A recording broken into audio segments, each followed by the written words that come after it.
Welcome po sa pangalawang bahagi ng ating pong programa ang Catechism of the Catholic Church. Ito po si Father Raymond at kayo pa rin po ay patuloy na nakikinig sa ating pong himpilang Radyo Maria, Bringing Christ into Your Home. At ang susunod po na katanungan ay mula po sa ating kasama at tagapakinig na si Juliet. Okay. Sabi po niya, Father, is there such a thing as nagpapakita ang isang mahal sa buhay na yumauna? Others, may mga stories po kasi sila na pinakitaan po sila. Thanks and good day, Father Raymond. Okay. Ano po ba ang atin pong pananampalataya sa kamatayan? Ito po ay mababasa po natin sa Catechism of the Catholic Church, paragraph 1021. Death puts an end to human life as the time open to either accepting or rejecting the divine grace manifested in Christ. The New Testament speaks of judgment primarily in its aspect of the final encounter with Christ in His second coming, but also repeatedly affirms that each will be rewarded immediately after death in accordance with his works and faith. The parable of the poor man Lazarus and the words of Christ on the cross to the good thief, as well as other New Testament texts, speak of a final destiny of the soul, a destiny which can be different for some and for others. Okay. Ang kamatayan po ay tinutuldukan ng atin pong buhay sa mundo bilang isang tao. At ito po ay pagbubukas sa pagtanggap o pagtanggi sa banal na biyaya ng atin pong Panginoon patungo sa kaligtasan. Ang banal na kasulatan po, ang Biblia, ay nangungusap po sa atin ng mga tinatawag na paghuhukom. At ito po ay primarily the final encounter with Jesus Christ in His second coming. Pero meron din po siyang itinuturo sa atin sa Biblia kung saan ay meron pong reward immediately after death in accordance with one's work and one's faith. Katulad nga po yan ng the parable of the poor man Lazarus. At ang salita po ng atin pong Panginoong Hesukristo nang siya ay nakabayubay sa krus sa magnanakaw na humingi ng tawad sa kanya. Ang mga ito po ay nagsasabi sa atin that there is a final destiny for the soul. And that destiny ay depende ayon sa pagkahukom sa atin ng atin pong Poong May Kapal. And so, hindi lamang po yung second coming ang nagbibigay po sa atin ng tinatawag na universal judgment. Meron din pong particular judgment which is immediate after death. At sa pagpapatuloy ng pagtuturo ng atin pong katekismo, sinasabi po niya sa paragraph 1022, each man receives his eternal retribution in his immortal soul at the very moment of his death, in a particular judgment that refers his life to Christ, either entrance into the blessedness of heaven through a purification or immediately, or immediate and everlasting damnation. Simply, the Church is telling us, ang bawat isa makatatanggap ng kanyang walang hanggang reward or punishment sa kanyang kaluluwa immediately at the very moment of his death. Ito po yung particular judgment na sinasabi po natin. At ano po yung eternal retribution na ito? Kapag ikaw ay nakitaan ng pananampalataya at isinabuhay mo ito ayon sa kalooban ng Panginoon, tinatanggap mo si Kristo bilang iyong tagapagligtas na may pag-ibig sa iyong puso, then heaven is the retribution. At kung hindi ka man prepared dahil meron ka pang dapat na linisin sa iyong kaluluwa, ikaw ay kailangan munang dumaan sa tinatawag na purification, then before stepping into heaven, ay dadaan ka muna sa tinatawag nating state of purification, state of cleansing. At yan ay ang purgatory. Pero kung ikaw naman, bilang isang tao, walang pananampalataya sa Diyos, ayaw mong tanggapin ang pag-ibig at kaligtasan ng Panginoon, ayaw mong maniwala sa Kanyang awa, tinatanggihan mo ang mga biyaya na Kanyang ipinagkakaloob sa iyo para ikaw ay mas maging mabuting tao sa pamamagitan ng patuloy na paggawa ng masama at pangit sa kapwa, then immediately the retribution is eternal damnation or hell. So pagkamatay ng isang tao, agad-agad ay binibigyan na ito ng particular judgment. May immediate judgment ang ating mga kaluluwa. So ito ay dinadala na agad ng atin pong Panginoon sa kanyang piling, o kung ayaw naman ng kaluluwa sa piling ng Panginoon, ito ay kahit masakit sa Diyos, hinahayaang mahulog sa impyerno. Ngayon, sa mga nagpapakita, sinasabi sa atin therefore ng ating simbahan na walang mga ganoon na pagpapakita ayon sa ating pananampalataya.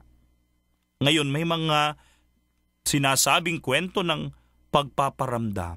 Ang mga ito, kung minsan ay pamamaraan din, marahil ng mga yumao na iaakyat na ng Panginoon at iniaakyat na ng Panginoon sa kanyang kaharian, na magpaalala na sila ay dapat din nating ipagdasal, na sila ay dapat lagi nating alalahanin, na sila ay huwag nating kalilimutan sa ating pag-ibig. So, sa mga ganitong mga pagkakataon na may mga nagpapakita, maaari na ito'y pamamaraan ng pagpapaalala nila sa atin. But then, okay, huwag din tayong ma-deceive, kasi baka naman ito ay pamamaraan din ng demonyo para tayo ay linlangin, para tayo ay takutin. At alam ninyo, ang demonyo ay very cunning, matalino. At gustong-gusto niyang pinaglalaruan niya tayo. And so, sa mga ganitong mga pagkakataon, kung may nagpapakita sa inyo, just pray. Sabihin ninyo, Lord, eternal rest to our loved one who went ahead of us. I pray. Now, kung kayo ay natatakot, probably that is the devil in disguise, trying to instill fear in you, para nang sa gayon mas paboran mo ang masama kesa ang mabuti. Kasi kung minsan tayo mas natatakot tayo sa mga tinatawag na pwedeng gawin sa atin na masama ng demonyo, ng kanyang mga alagad, yung mga nangkukulam, yung mga nambabarang, mas natatakot tayo sa mga tinatawag-tawag na multo, kasi alam naman natin may multo talaga. Kahit naman ang Panginoong Jesucristo, 'di ba, sa banal na kasulatan, sabi niya, huwag kayong matakot sa mga alagad, samantalang siya ay naglalakad sa ibabaw ng tubig. Hindi ako multo, yun ang sabi niya, hindi ako multo, kaya huwag kayong matakot. Pero ang mga multo, ang kanilang ini-instill ay takot. Okay, kaya nga kapag tayo natatakot, mas pinapaboran na lang natin sila kaysa tayo ay magkaroon talaga ng totoong takot na puno ng pag-ibig naman sa Diyos. Okay? Kaya ang nangyayari dahil mas takot tayo sa mga posibleng mangyari sa atin na masama, mas dito na tayo muna magsaside na iiwanan natin ang Panginoon. At yan ang nangyayari. Doon nga sa Facebook, di ba, may nag-post. Sabi niya, kanino ka mas natatakot? No? Ang dalawang mukha magkatabi. Si Jesus at mangkukulam. Naku, ang ilan natatakot sila sa mangkukulam. Pero ang takot na ito ay yung takot na negatibo. Samantala, ang takot naman natin sa Diyos ay takot na positibo. Dahil ito'y takot na puno ng pagmamahal. Na baka darating ang panahon, makalimutan natin ang pagmamahal ng Diyos. At yun ang mas talagang nakakatakot. Yan. Marami pong salamat. Okay. Another question. Hello po, Father Raymond. Ask ko lang po, ilan po ba ang nakalagay sa Bible from Genesis to Revelation? Kasi po ang iba na mga Biblia merong 73 at iba 72, yung iba 68, yung iba 66. Saan po ba ang totoo dyan? At tanong ko lang po, ang gagawin, tanong ko po pala, ano po pala ang gagawin ng mga obispo kapag napalitan ng isang Santo Papa? Ito po ba ay parang iboto at yung manalo ay yun ang magiging Papa? At ilang taon po ba pwedeng mapalitan ng isang Santo Papa? Okay, so doon muna po tayo sa unang katanungan, ano po ba talaga ang tunay na bilang ng mga libro na bumubuo sa banal na kasulatan? Para po sa atin na mga Kristiyano Katoliko, there are 73 books in our Holy Bible.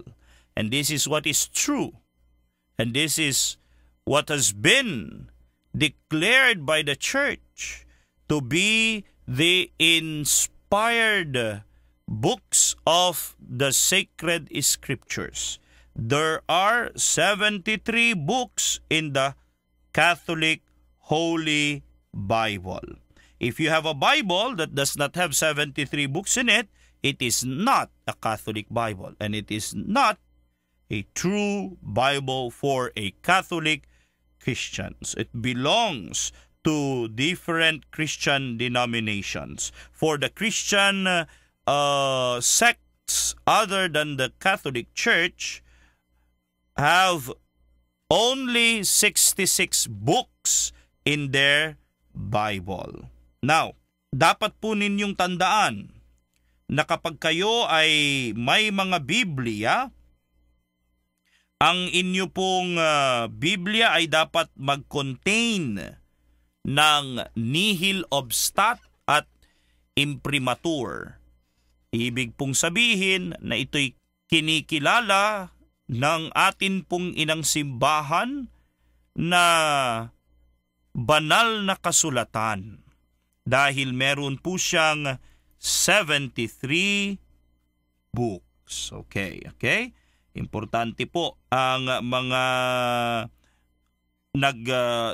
nagsasaliksik sa banal na kasulatan at mga Kristiyano Katoliko ay dapat maging malinaw sa atin yan. Okay? Na meron po talagang difference ang Biblia po ng mga Katoliko sa mga hindi Katoliko. Dahil ang atin po ay kumpleto with the 73 books. Yung pong mga non-Catholic Christians, binawasan po nila ng 7. No? Yun pong atin pong banal na kasulatan. Dahil meron po daw silang mga konsiderasyon kung saan ay pinaniniwalaan nilang ang mga 7 librong ito ay hindi daw po inspired texts. Okay? So maraming salamat po. Dahil kulang po yung ating time to explain more on that, yun na lamang po muna for now. So dapat 73. Okay. Tanong ko po, ano ang gagawin ng mga obispo kapag mapalitan ng isang Santo Papa? Although of course, the bishops, kapag ang isang Santo Papa ay mapapalitan, ay magre-renew ng kanilang commitment and fidelity to the authority of the Pope, as the Pope has the primacy over all other bishops, as he is the successor of the Apostle Peter. Now, para po maintindihan natin ang katanungan na inyo pong nais na sabihin sa atin at malaman. Okay. May Santo Papa. Ilang taon nananatili ang isang Santo Papa sa pwesto? Wala pong taon. Sapagkat ang Santo Papa ay isa pong